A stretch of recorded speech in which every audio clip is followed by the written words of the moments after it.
Ladies and gentlemen, I have the honor to present to you President Rodrigo Roa Duterte.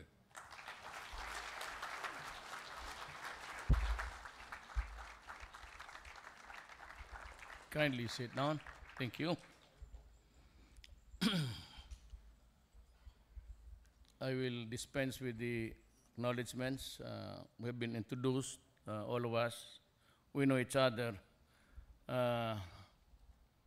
Kasing haba pa naman yung speech ko sa kanya, the other guy.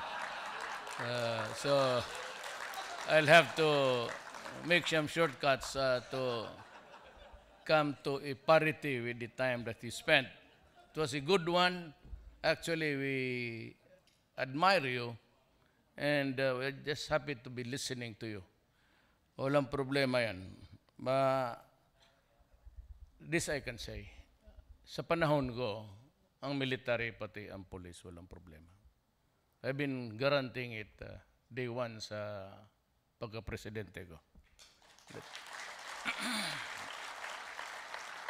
That you'll have everything you need and lahat ng weapons na makayang bilhin ng ating republika, yung kaya lang. At para maitayo ninyo ang bansa ng ating bayan. You know, I'd like to congratulate the awardees to whom this moment properly belongs. We know your hardships. My mother was a teacher. And as a matter of fact, there was a time in my life, earlier, we were also tied to the ever-present 5-6. Ganon ang buhay ng maestra pati sundalo. Maniwala kayo. Totoo yan. Ang sweldo talaga kulang. That is why the first thing I did was to announce doble ang salary nila. Nauna sila. Because they are these guys, I hope it's there. It's shown in your, by December it would have been complete. It's reflected on your August salary already. And second, I am really inspired to just also take the podium to say to you all that I said I'm proud of my mother. My father was not really proud of me. Took me 7 years to finish high school, and he died when I was still in the stage where I was not sure of what to do in this life. I would wish that he would be here. Sana tatay ko pati si Obama, so that he would have heard also Mr. Siason doing his praising to me. Alam mo, sabi ko, I am not trying to offend anybody. It's just this republic works this way.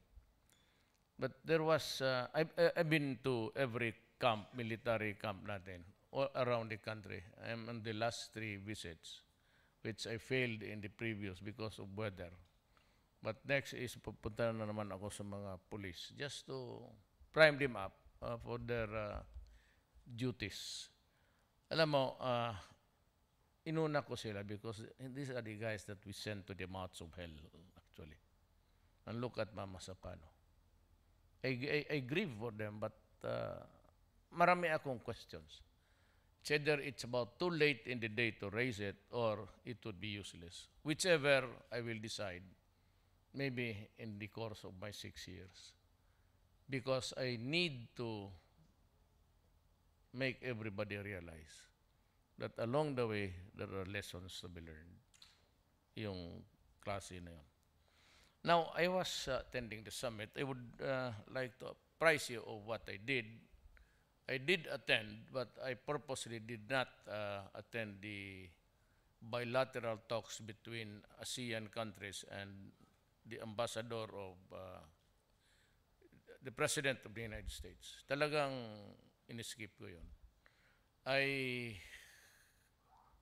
attend all others. Yung kay Putin, may one-on-one ako. And the ASEAN and also the Chinese, I was there. Now, the reason is not I am anti-West. The reason is not I do not like the Americans. It's simply a matter of principle for me. Alam mo, had I not been elected as President of this Republic, tingnan ko masyadong kawawa ang bayan. Just look at the horizon. And all the politicians there, I'm not saying that I am the best. It's a God's call yung presidente. Walang ano yan. It's destiny. Pero kung makita mo, and just thinking about it, sabi ko, didisgrasya tayo. Because when I was the mayor of Davao City, I was the favorite whipping boy of a certain lady. And itong mga bleeding hearts. And some priests, some nuns. Of course, this is a democracy. I can understand the criticism. I can accept it with a smile. I know what public office is, what public trust is. Ang akin lang is I've been 23 years mayor. At least wala akong kasong graft on corruption. Hindi ako pumasok dyan. But dito ako, I was really a hardliner. Because I was a prosecutor. I'm a lawyer. And for about 10 years, I was doing trial work. And many a times, I saw cases falling apart because of corruption. Yung ebidensya ko naging tawas, yung aking witnesses tinatakot, at pati yung mga police, and there was a time they say, Sir, alam mo, wala man kaming pera, even the guys in Manila. Those assigned at the customs during the time of President Aquino. May nilagay dyan mga military men, young men with idealism, pero nag-surrender. Bakit? Sa pinapakitaan sila ng picture ng asawa nila, lumalabas sa mall, susundo sa mga bata. Sabi nila, Sir, wala man kaming pera na mailipat namin yung pamilya namin sa America or some other place. So, medyo dispensa lang muna kami. And that's what happened. In Davao, they raped a teacher who was the wife of a police officer. And in front of Obama, sinabi ko, I related to him. Pinatay ko talaga yung tatlo. I made him pay for what he did. Pinatay ko. Walang kaawa-awa. Dapat ako maawa. I mean, pity is not one of my virtues. Hindi ako total, yung nanay ko noon, every time na may kalag, sa altar ako nakaganon, araw-araw. Mariusep. Kaya kumubuhay yun, demanda ko ng child abuse yung nanay ko, anak na ito. Almost every day. Totoo, nagkaroon ng kalyo ko itong tuhod ko, hindi sa simbahan. Diyan, sa harap ng altar sa bahay namin. Yung si Jesu Cristo noon, nung starter but nagniling, second grade ako. He was looking up, imploring the heavens for his misery also. When finally, yung last na yung punishment sa nanay ko, she was also looking at me. Yung ulo niya bumaba na. Tapos I could hear him, sabi niya, Rod, pareho talaga ang swerte natin. So tama ka talaga. Anyway, ganyan ang pangyayari. Alam mo kasi, pati ako hindi ko alam. Kinig kaya, hindi ko alam ganun kalala. Pati ang mga pulis, hindi nila alam. Pati military, hindi ko alam. Paano ninyo malaman? We never thought that the drug problem was that widespread and dimensions. Because addiction does not stop there. Well, if you are a son of a billionaire, you can buy shabu every day. So what? But it starts with the use and it ends up with the dysfunctional family. Pag may anak ka, may asawa ka, na nasa shabu, wala na talaga yan. So you destroy the very fabric of the basic unit in the community. Then you start to steal, you start to kill, and you become ruthless because shabu, 6 months to 1 year of constant use, would shrink your brain. And that is why itong mga media and of course, ayaw maniwala na yung mga ayaw maniwala, talagang lumalaban yan. Baski ako, in many raids, nandyan ako. Ito si, in many, siguro mga a dozen time, sabi ko, sige, hintayin mo ako. Barilan talaga muna yan. At lumalaban yan because sira ang ulo eh. And paranoia. When you're paranoid, you always carry either a knife or... Lumalaban talaga yan. Kakawawa naman itong mga pulis, sabihin na, subukan mo mag-addict. That's why I'm suggesting na kung ayaw ninyong bigyan ninyo shabu yung mga anak ninyo. Free of charge, I'll give it to you. Ipakain ninyo sa mga anak nyo, tignan ninyo kung anong labas sa anak ninyo. They come out monsters. So I have to deal that problem in Davao City. When I became mayor, what propelled Davao City to be the fastest growing? I was hitting already almost 5, 6 economic growth ko, domestic, inside Davao lang. What made it so peaceful? Anong lahat? Kasi, sinabi ko talaga, and in front of the cameras there, kung ayaw ninyong lumabas sa Davao, talagang papatayin ko kayo. Period. Now, kung itong problema na ito can be solved by,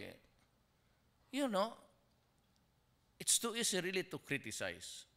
But when you think of the sheer number, sabi ng PDEA noon, that was 2 years ago, and that was uttered by General Santiago, the PDEA head at that time, said that there are about 3 million. Well, that was the figure of the other administration. Mine is that nung inipit ko na lahat, lumabas ang so I was awed, almost appalled and awed by the number. 700 yung nag-surrender na takot. How do we solve this problem? Alam mo, naging presidente ako, dito ngayon, standing. I entered the government, the presidency, midstream. So this budget that I am operating now was made the previous year by the previous administration. Wala namang expectations, no, there was no projection at all, even a wish, na ang paglabas nitong lahat ng droga, thousands by thousands. There is absolutely no budget for that. I cannot steal, and Jokno will not give you anything else other than what is being operated on in accordance with the budget. So sabi na, why do you kill them? Why don't you just rehabilitate them? 700,000, where do I get the money? Saan ako magnakaw? Kunin ko yung lahat sa ng departamento. Then I would have derailed the program of Briones, Miljardia, pati si Lorenzana dito. Stay as you are, the budget that was given to you, as envisioned by the last administration, you're limited on that budget. So, but I go around a lot just to supervise. I did not declare a punitive police action, mind you, against drugs. I declared a war. Talagang gera. Kasi ko alam kasi lahat ng mga pulis ko masasabit. That's what I had to make a guarantee to them and to the military whom I called to join in because I have now declared the drug threat as a national security issue. Kasi pag hindi ko gawin, if I cannot interdict this problem now, nobody in the horizon can. Unless you guys magkokodita kayo and start a military junta there somewhere. Ganun na talaga yan. Wala nang, there's no escape from the, just like, so wala talaga. Sino man?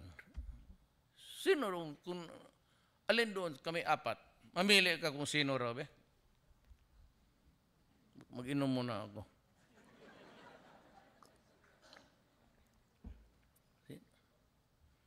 When as a matter of fact, the generals were into it. Anak ka na. So that's I told them before I was elected. Either you resign now or I will name you publicly. And I did, because they did not resign. Na yung iba, ay sabi ko, sige. But mind you, maraming patay na pulis dito, ha? Sabihin, puro civilian. At marami rin akong pulis na mamatay. And sundalo. Soldiers even in one drug de la sundalo. 4 na sundalo patay. So I had 2 pala. I had to go there. I had to fly to every town, every community to condole with the family and to show to the world. Now, do not with me. Because hindi ako nagbibiro dito. And I said that even I put at stake my honor, my life, and the presidency. Walang atrasan to. So, ito, local lang ito noon. Yellow issue lang ito. Itong extrajudicial killing, sinakyan ng PR during the election time. But they carried the propaganda too far. At ito naman mga NGO dito, bless their souls. I mean, I cannot, you can correct your, if you have asthma, go to your doctor. If you have a diarrhea, either doon sa baba or on the mouth, you can go to your dentist. But stupidity cannot cure you. Kailangan ko ito. And I said to them, go out and hunt for them and destroy them. Yan ang order ko rin against the Abu Sayyaf. That is why marami man akong extra kanungan kasi nag-uusap naman tayo, ma'am. Galing ba ito sa prisuhan sa Marcos Day? Were you also in prison? Nandi ka na, pero you're a leading light of the left. Do not deny that because God is not forgiving to liars. We have a working relation. So, wala nang, ang mga sundalo ko, wala na. No, I'm just trying to be funny. Mga sundalo ko, they're freed of, kasi wala na encounter. So, you have this moratorium. So, I have enough soldiers now to go to. It bleeds my heart to send a Filipino to kill a Filipino. Sa totoo lang. Kaya my mother is a mestiza, Maranao. Lula ko Maranao, lulo ko Chinese. Lam. Kaya pag sabi ako magpunta ka doon, but deep inside, pakasakit naman itong trabaho na ito. But I have to do it because I have to, preserve the Republic and its integrity. Pero itong mga, we are talking with the left, the MI is so accommodating, they even help us in apprehending drug violator. And for that, I should say, we must really go to federal and help the MI. One day, you'll have a legal entity of your own. I promise you that. Sinor seems to be equivocal, but I hope he comes out one day to talk to us. But they are so Abu Sayyaf pala na yan. It's out of control. Kaya sabi ko sa military pati police, go out and crush them and destroy them. Just like the drugs. Ngayon, it started with a rapporteur. It started with the ambassador. There was an election. He was asked for his comment regarding an incident which actually happened in Davao. Tapos, I was just narrating a fact. And itong media, alam mo kung how they spin and weave a tale. Tanong sila doon sa ambassador na babae sa Australia, nagtanong diyan kay Goldberg, and they uttered something na masama para sa kandidatura ko. So it was awfully wrong for them to state something during an election. Kaya ako nagalit. Huwag mo sa, okay may criteria, not during an election because it could affect the results. Doon ako nagalit. So I said something stupid. Totoo naman. Ano was that lady? I refused to talk to her. Kasi may kagaguhan ng, then they started to hit me, una yung raportor. That what the very same method that they used during my, mayor pa ako. Because look, if I'm still the mayor of Davao City, you can hit me. Actually, walang problema yan. But when I am, however small you look upon me, I am now and you just cannot, a president of a sovereign state, sabihin parang lecturean mo, pati si Obama, it would have been wrong for him to do that. Kaya binastos ko sila. Kaya ako, but you know, itong media, men judge best when they condemn. Actually, yung putang ina, ang translation is, ang putang na, son of a bitch, son of a gun, if you cannot pronounce the slur. It was never a son of a whore. That is not, but they actually did it to make it more palatable to the outside community. And they say that may popularity ko sa Europe mababa. Guys, I am not the president of the EU, Europe, or America, or China. I am the president of the Republic of the Philippines. I do not serve anybody else except you.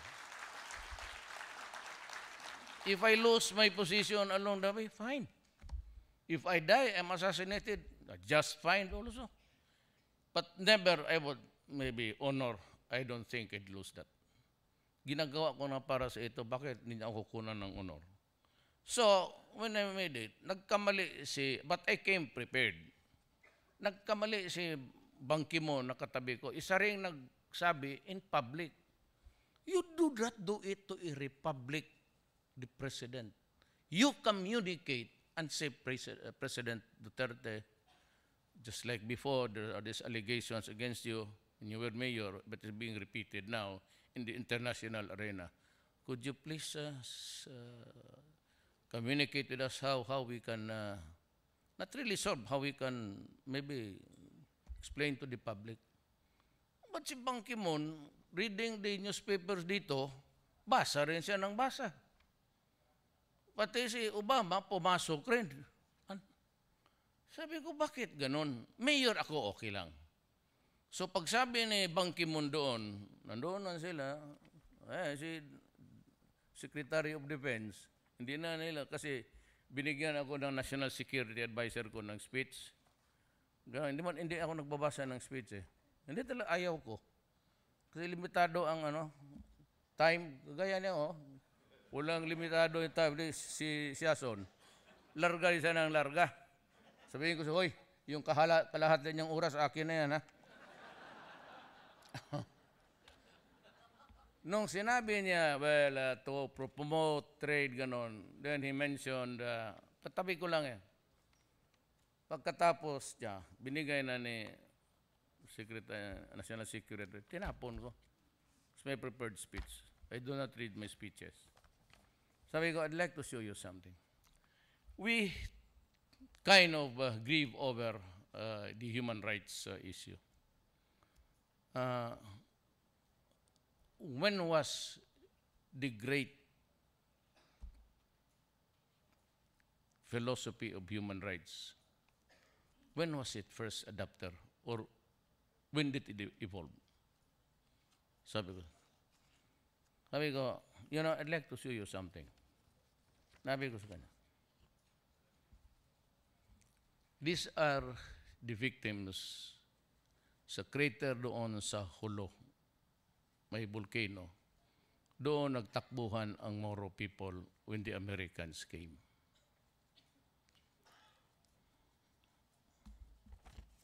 Nakita ko sa pile of bodies. With tingnan mo mga sundalo sa tabi. Standing over the dead. Except for the religion,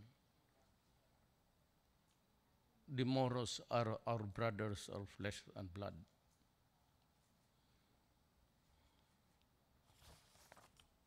Talking about human rights. Who are you? And what moral ascendancy do you have over me to talk about human rights? Tignan mo yan. These are the moral people who are massacred in Davao. The Davao massacre. Meron sa Lanao, meron sa Davao rin.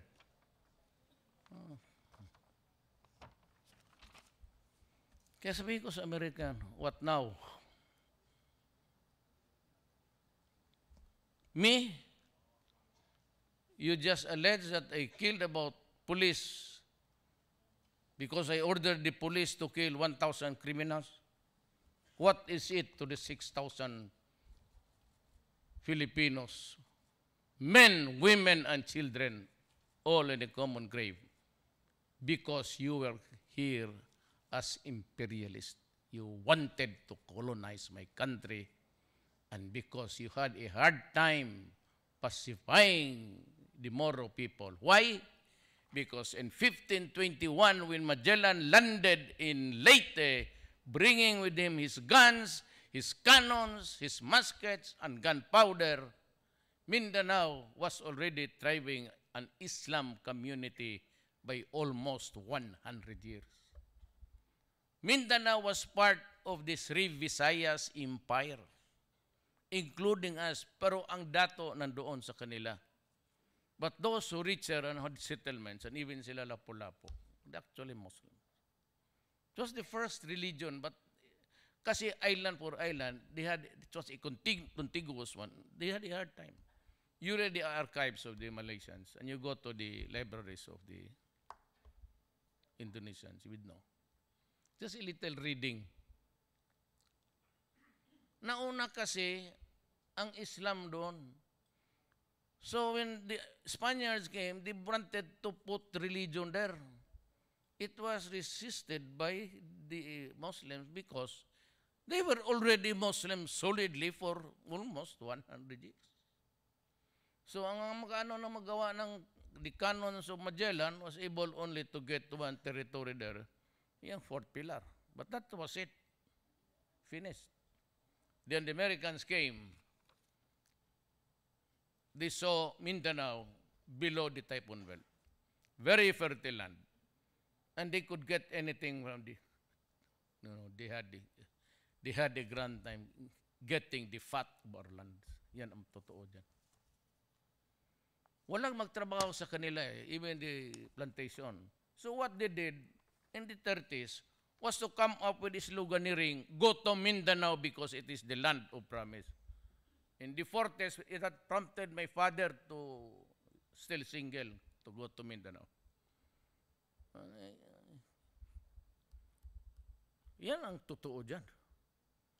So, mahirap kasi yung ignorante ka. You just blurt out, you sound too civilized. Kasi akala mo ikaw lang nakapag-aral. Kasi kung dito pa yung Harvard, dalawa na tayong valedictorian. Ano ka man? Hanggang 75 lang ako, ma'am. Totoo lang. Totoo, honestly. Sandy Dominguez, kababata ko yan. He was a valedictorian. Is he here? Since kindergarten, valedictorian na yan. Hanggang became PAL President and Secretary of Agriculture under Korea. Si Arto Gali, was a classmate dyan sa San Beda. He was a valedictorian. Lahat yan sila, puro valedictorian. Si Major Dia. Oh, of course, Secretary of Business. Antigualo. Puro ito mga, totoo. Perdia. Even si Delphine Lorenzana, what I know, hindi ko alam. Anong siya mo nagsabi sa akin? Pastor Kibuloy. Sabi niya si Lorenzana, he was our valedictorian sa Cotabato, sa Notre Dame. Ako, medyo ano lang. 75 lang. Basta makaakyat lang. Hero mo, 1990 tapos. Kaya yung Ligarda na yun, yung kanto yung Ligarda, pati ito yung road nito, Mindula. Diyan kami bumagsak lahat halos. Sige man inom kay hindi mag-aral. Magkatigilan lang sa library. Kala mo hamon na kayo. Ano? Ha? Ano? Kaya, I'll tell you, sino hong na estudyante ni Solidom dito? Justice Solidom? Was handling remedial law and criminal law. One day, maganda to in remembrance to a learned man. May question siya. Ang ma-pronounce, Ilonggo yun Lente ng Ilonggo na nga. Hindi niya ba? Ano ko, Duterte, si Villaporte ng Camarines, tumindig rin. God damn it, are you standing up? Sir, I thought, sir, I heard my name, sir. Because, because you're always talking there at the back. Come here. Sit down here. Tindig ako. Tating po niya, upo na, stand up. You sit down. You recite. Tindig ako ng ganon. Hintay ako. Start talking, goddammit. Sir, there is no question yet, sir. Kasi tama ako. Nagalit siya. Gumagano na. Duterte, remember this. Do not scratch your head and scatter your dandruff in this room. Keep it on your head. It's only one that you have. God damn it.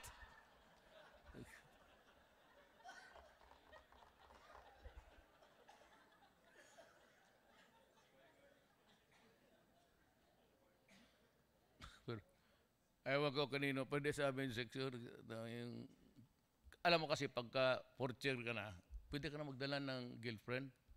Yung mga bisita mo kasi naka-Amerikana, practice nga So, you can invite, mga karamihan niya, mga syuta. May practice court. Call your witness. Aksidente yun, simulated. Yes, sir, I'd like to call my next witness, a traffic officer assigned in Quiapo. Qualify him. Were you, in fact, in duty at that day? Yes, sabi ng witness. And what happened there? Where you were doing your duty? There was an assistance for an investigation, a traffic accident in Moraita. Blah, blah, blah. Tapos, pagsabi, nang magkamali ka talaga Kasi sa nervyos kami ng buwang. And what did you saw? God damn it! I thought he's a policeman. Traffic, yes, sir. Then why you ask him, why did you saw?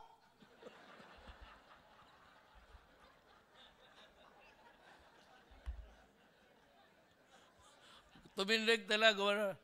Why are you asking me? Si carpenter, what is this?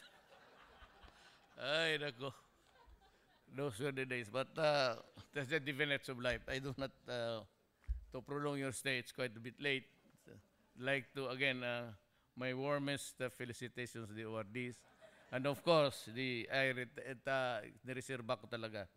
My deep respect to you, sir. George. And to Mr. Sobrepeña for remembering the services of your fellow men. Lalo na kaming we are just workers of government. I do not pareho tayo not address my officers or officials. You only say in public. In public, I say we are workers of government. And we are paid to do our part. Kaya lang, a little bit of understanding. This campaign against the drug problem menace will not stop. It will not stop. Pinupusta ko na ang presidency ko dyan, pati buhay mo. Until the last addict is eliminated. For as long as it would take me 2 years, fine. Kung if they feel that they want to impeach me, go ahead. Be my guest. But for as long as I'm there, they will have my support. Itong drug campaign, ladies and gentlemen, I assume full responsibility. What the military will do and the police have done and will do in the future, they have my command, blessings, and nobody should go to prison for just working. Kaya kung may mademanda sila, turo na lang ninyo. It's the presidential order. You arrest Duterte if you want. And I'm ready to be arrested. Pumunta ka dito, pag hindi binaril kita, karami ko presidential guard, oh. May masinggan pa pala dyan sa loob. Anyway, I said, I will try to govern this country in parallel with development, economics, and all.